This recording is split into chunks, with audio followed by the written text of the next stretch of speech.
దెబ్బతో మహాలక్ష్మి అవుట్. ఆ రత్నంగాడి ఇచ్చే డబ్బు తీసుకుని సౌదీ వెళ్ళి సెటిల్ అయిపోతా.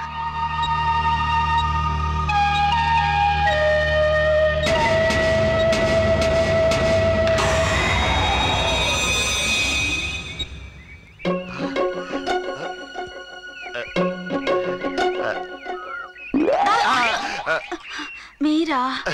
నా సొట్ట సుందర ఎక్కడుంటే నేను అక్కడే ఉంటాను. మీరు ఇలా వెంట పడుతుంటే చూసే వాళ్ళంతా ఏమనుకుంటారు? కాబోయే మొగుడు అనుకుంటారు. మీకు లెటర్ ఇమ్మని మహాలక్ష్మి చేతికి లవ్ లెటర్ ఇచ్చాను, ఇచ్చిందా? ఇచ్చింది, చింపేశా. చింపేశావా? అవును, ఇంతకు ముందే నేను ఒకతన్ని ప్రేమించాను. ఆడదాని మనసులో ఒక్కరికే చోటుంటుంది. నువ్వు ఇలాంటి డైలాగులు చెప్తా అని ముందే ఊహించాను. ఆ నీగ్రోడ్ నిన్ను అమెరికా తీసుకెళ్తా అని చెప్పినప్పుడే డౌట్ పడ్డాను. అందుకే డిసైడ్ అయిపోయాను. ఏమని? ఈ సొట్ట సుందర్ నాకే సొంతం కావాలి. ఆడదాని శీలం ఎవడైతే దోచుకుంటాడో వాడినే భర్తగా భావిస్తే తెలుగింటి ఆడపడుచు. అందుకే నేను రేప్ చేస్తాను. కొత్తే కావచ్చు, అయినా కష్టమేవి కాదు. ఎక్కడ పోతావే చక్కడి మీద